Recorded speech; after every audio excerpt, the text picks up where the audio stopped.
شرح و خواص اسم البدی. البدی یعنی پدید آورنده‌ای که بدون الگو و سابقه می‌آفریند. البدی یعنی به وجود آورنده چیزهای تازه، ذاتی که خلق فرمود کائنات را از پیش خودش بدون ملاحظه مثالی، بلکه ایجاد فرموده تمام موجودات را از روی حکمت بالغه و قدرت کامله خودش. همه انسان‌ها وقتی چیزی می‌سازند از چیزی الهام می‌گیرند، اما خداوند البدیه، آفرینشی از هیچ، بی‌نمونه، بی‌تکرار. خداوند در قرآن می‌فرماید بدیع السماوات و الارض. در عرفان البدیع یعنی خداوند هر لحظه خلق جدید داره. هیچ بنبستی برای او وجود نداره. راههایی باز میکنه که عقل تصورش رو هم نمیتونه بکنه.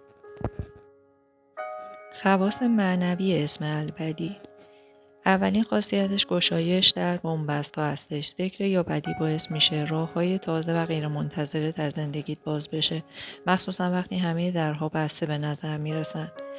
دومین خاصیتش افزایش خلاقیت و الهامه برای هنرمندان، نویسندگان، معلمان، تولید کنندگان محتوا و هر کسی که ایده میخواد این اسم بسیار موثره. سومین خاصیتش امید در ناامیدیه. البدیع یادآور این حقیقته که خداوند میتونه از دل تاریکی نوری نو خلق کنه. صاحب جنات الخلود میگه این اسم شریف جهت درست اومدن کارها و اکثر امور خواندنش نافع هستش. روش ذکر مجرب ملایم و ایمن البدیع: تعدادش 70 یا 100 مرتبه باید باشه. زمانش بعد از نماز یا هنگام احساس بنبست. ذکرتونم باید به این صورت باشه یا بدیع السماوات و الارض. نیتش هم باید گشایش، راه تازه یا الهام الهی باشه. بهتره بعد از ذکر چند لحظه سکوت کنی و دل رو آرام نگه داری. جد امجد فرموده اگر کسی غسل کنه و 2 رکعت نماز به جا بیاره و سپس 70 بار بگه یا بدیع السماوات و الارض و از وجهی حلال صدقه بده، بعد از اون 1000 بار دیگه بگه این ذکر رو، برای هر امر مشکلی که در اون فرو مونده باشه مجرب هستش.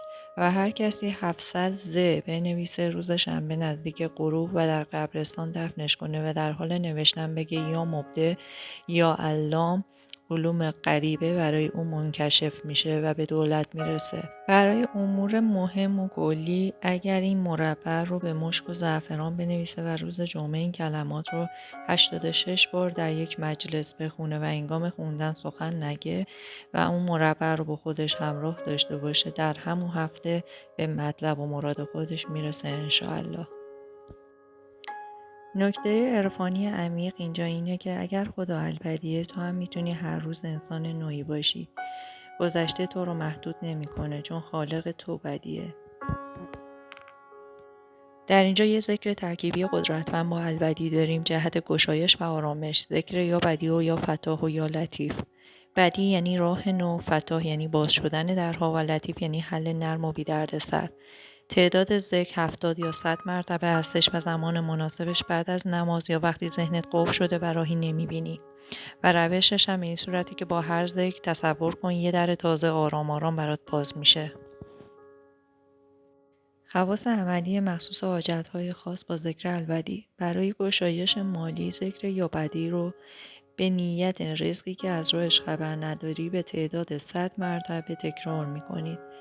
اثرش هم به این صورته که فرصت‌های ناگهانی، ایده جدید یا راه‌های غیرمنتظره براتون باز میشه. برای رهایی از غم و بنبست روحی ذکر یا بدیع السماوات و الارض رو به تعداد 70 مرتبه در حالتی که دستتون رو روی قلبتون قرار دادید تکرار کنید. اثرش این هستش جهت سبک شدن دل، امید آرام و تدریجی میشه. اگر به دنبال خلاقیت و تولید محتوا هستید، میتونید قبل از شروع کار 33 مرتبه ذکر یا بدیع رو تکرار کنید. اثرش این هستش که ایده های تازه، جمله های متفاوت و نگاه نو براتون به وجود میاد. نکته عرفانی نهایی این هستش که خدا البدیه، یعنی تو محکوم تکرار گذشته نیستی. هر لحظه میتونه اولین روز بقیه زندگیت باشه.